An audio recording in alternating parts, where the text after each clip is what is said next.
ذرا سوچئے، تاریخ کی ایک ایسی سلطنت جہاں تخت کی حفاظت کے لیے زمین پر سونے کے شیر بیٹھے ہوں، آسمان پر عقاب گھنے بادلوں کی طرح چھائے ہوں، اور سمندر کی گہرائیاں کسی ایک شخص کے حکم کی پابند ہوں۔ آج کے اس ایکسپلینر میں ہم اس عظیم الشان بادشاہ حضرت سلیمان علیہ السلام کی داستان اور ان کے حیرت انگیز امتحانات پر بات کریں گے۔ لیکن یہاں ایک بہت ہی دلچسپ سوال پیدا ہوتا ہے۔ آخر تاریخ کے سب سے طاقتور بادشاہ نے اپنی پوری سلطنت، اپنا عظیم تخت اور اپنا لامحدود اختیار صرف ایک چھوٹی سی انگوٹھی کی وجہ سے کیسے کھو دیا؟ مطلب اتنی ناقابل یقین طاقت ایک پل میں کیسے غائب ہو سکتی ہے؟ آئیے اس راز کو سمجھتے ہیں۔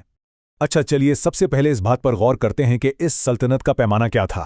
2020 یہ کوئی عام عدد نہیں ہے۔ حضرت سلیمان علیہ السلام کا لشکر میلوں تک پھیلا ہوا تھا۔ اس میں انسان، جنات اور پرندوں کے الگ الگ گروہ شامل تھے۔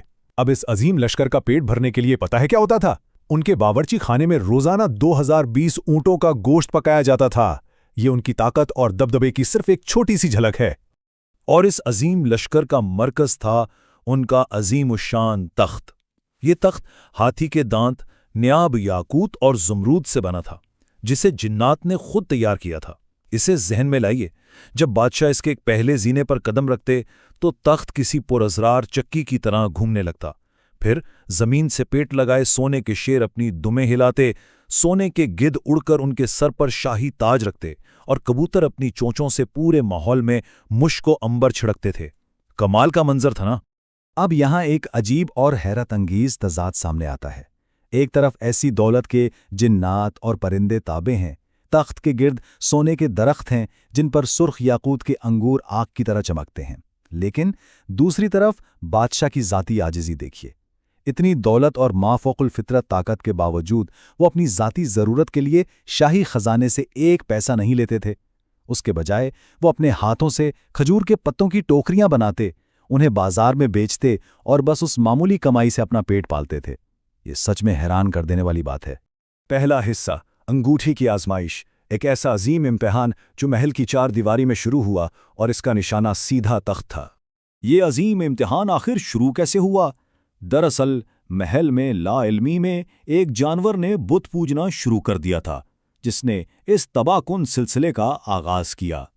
حضرت سلیمان کے پاس وہ مبارک انگوٹھی تھی جس میں بالکل پوری کائنات کی بادشاہی پوشیدہ تھی۔ ایک دن انہوں نے یہ انگوٹھی اپنی قابل اعتماد کنیز آمینہ کے حوالے کی۔ کچھ ہی دیر بعد شیاطین کے ایک سردار نے بالکل سلیمان علیہ السلام کا روپ دھار لیا، آمینہ کے پاس گیا اور دھوکے سے وہ انگوٹھی لے لی۔ جیسے ہی اس بہروپیہ نے انگوٹھی پہنی، تخت، جنات اور پوری سلطنت اس کے قبضے میں آ گئی، اور جب اصلی بادشاہ واپس آئے تو انہیں اپنے ہی محل سے نکال دیا گیا۔ وہ تپتی ہوئی ریت پر ننگے پاؤں چلنے پر مجبور ہو گئے، جبکہ بہروپیہ وہاں ظلم سے حکومت کرنے لگا۔ پورے 40 دن، ذرا غور کریں، ان 40 دنوں تک وہ بادشاہ جو ہواؤں پر اڑتے تھے، دریا کے کنارے ایک عام مزدور کی طرح مچھیروں کے ساتھ کام کرتے رہے۔ اجرت کیا ملتی تھی؟ دن کی صرف 2 مچھلیاں۔ اور پھر 40ویں دن اس بہروپیے نے ڈر کر وہ انگوٹھی سمندر میں پھینک دی، جو اچانک ایک مچھلی نے نگل لی، اور وقت کا پہیہ دیکھیے کیسا گھوما۔ وہی مچھلی حضرت سلیمان کو اپنی مزدوری میں ملی۔ جب انہوں نے اس کا پیٹ چاکا تو انگوٹھی واپس مل گئی، اور اس طرح اس بہروپیے شیطان کا جادو ہمیشہ کے لیے ٹوٹ گیا۔ اب جب سلطنت واپس مل گئی تو لوگوں کے ذہن میں ایک بڑا سوال اٹھا۔ ان کے عظیم اور دانشمند وزیر آصف بن برخیہ، جو پلک جھپکتے میں طاقتیں منتقل کر سکتے تھے، وہ اس پورے عرصے میں خاموش کیوں رہے؟ جواب میں انہوں نے بتایا کہ دراصل وہ بہروپیے کو پہچانتے تھے اور اچھی طرح جانتے تھے کہ یہ اللہ کی طرف سے طے کردہ ایک امتحان ہے جسے مکمل ہونا ہی تھا۔ شیطان ان سے ظلم کے احکامات لکھوانا چاہتا تھا، لیکن ان کا قلم ظلم لکھنے کے لیے تیار ہی نہیں تھا، اس لیے انہوں نے بڑی حکمت اور دانشمندی سے خاموشی اختیار کی۔ اور یہ اس بات کو بہترین انداز میں واضح کرتا ہے کہ امر مقدر یعنی اللہ کی طرف سے آنے والی تقدیر کا اصل تصور آخر ہے کیا؟ یہ بالکل اس ہدہد پرندے کی مثال جیسا ہے۔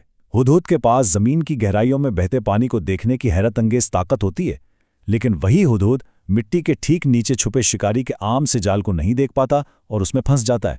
پتہ چلا کہ جب تقدیر کا طے شدہ فیصلہ آتا ہے تو سب سے تیز نظر اور باریک بینی بھی واضح حقیقت کے سامنے بالکل اندھی ہو جاتی ہے۔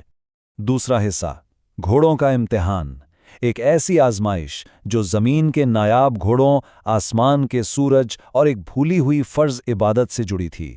1000، ایک دو نہیں، پورے 1000۔ حضرت سلیمان علیہ السلام کو اپنے والد حضرت داؤد علیہ السلام سے وراثت میں 1000 انتہائی بہترین اور نایاب گھوڑے ملے تھے۔ انہیں صافینات الجیاد کہا جاتا تھا۔ جب یہ کھڑے ہوتے نا تو اپنے 3 پیروں پر وزن ڈالتے اور چوتھے کا سم بڑی نزاکت سے زمین پر رکھتے تھے۔ ایک دن وہ ان شاندار گھوڑوں کے معائنے میں اس قدر مصروف ہوئے کہ گھوڑوں کے دوڑنے سے اڑتی ہوئی دھول اور ان کی خوبصورتی نے وقت کا احساس ہی مٹا دیا، یہاں تک کہ سورج پہاڑوں کے پیچھے چھپ گیا اور نماز عصر کا وقت نکل گیا۔ جیسے ہی وقت گزرنے کا احساس ہوا تو ان کے دل پر گہری چوٹ لگی کہ گھوڑوں کی محبت نے عبادت میں رکاوٹ ڈال دی۔ لیکن پھر تاریخ کا ایک عظیم معجزہ رونما ہوا۔ سوچئے، آخر ڈوبا ہوا سورج پہاڑوں کے پیچھے سے واپس آسمان پر کیسے آ گیا؟ یہ اللہ کا اپنے نبی کے لیے ایک انتہائی خاص تحفہ تھا۔ اللہ کے حکم سے ڈوبا ہوا سورج دوبارہ افق پر نمودار ہوا، شام کے سائے مٹ گئے اور دن کی روشنی بالکل واپس آ گئی تاکہ وہ اپنا فرض یعنی نماز عصر کو وقت پر ادا کر سکیں۔ ایسا معجزہ شاید ہی کبھی سنا ہو۔ تو یہاں سب سے اہم بات یہ ہے کہ ہمیں ایک عظیم تاریخی غلط فہمی کو ہمیشہ کے لیے دور کرنا ہے۔ کچھ افسانوں میں یہ بات مشہور ہو گئی کہ عبادت چھوٹنے کے غصے میں انہوں نے تمام گھوڑوں کی گردنیں کاٹ دیں، لیکن حقیقت اس کے بالکل برعکس ہے۔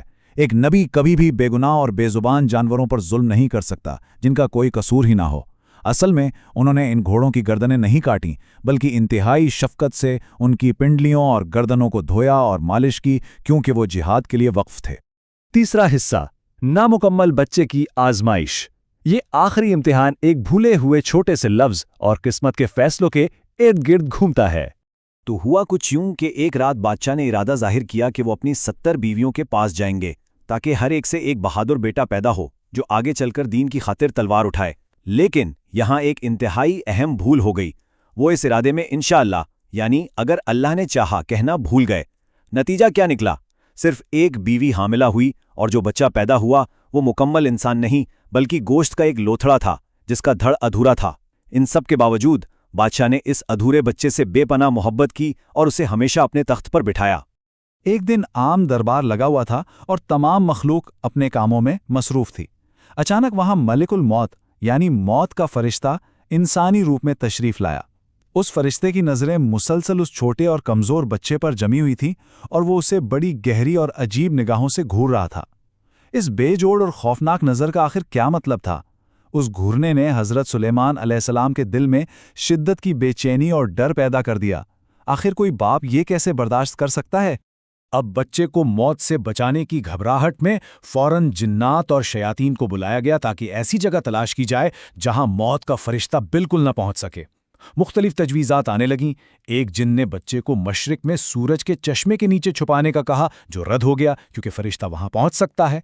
پھر 7ویں زمین کی گہرائیوں میں چھپانے کی تجویز آئی، وہ بھی رد ہوئی۔ آخر میں ایک شیطان کی تجویز پر طے ہوا کہ بچے کو زمین سے دور آسمان کی بلندیوں پر گھنے بادلوں کے اندر چھپا دیا جائے، اور بالکل یہی کیا گیا۔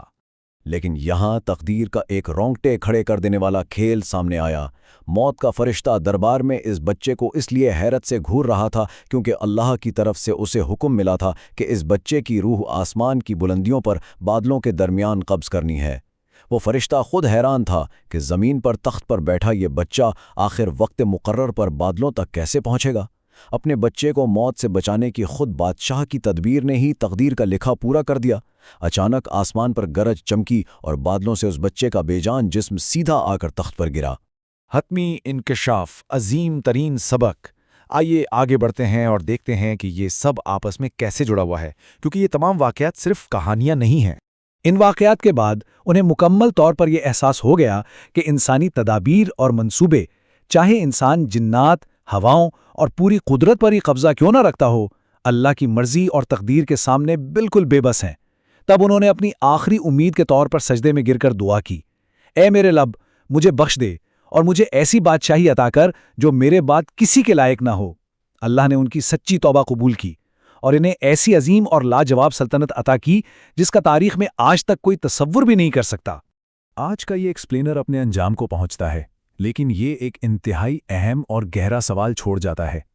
اگر تاریخ کی سب سے عظیم اور طاقتور سلطنت جو ہواؤں، سمندر اور جنات پر بھی حکمرانی کرتی تھی، اگر وہ اپنی تقدیر اور ڈیوائن ڈگری کو مات نہیں دے سکی تو سچی طاقت اور حقیقی اختیار آخر کس کے ہاتھ میں ہے؟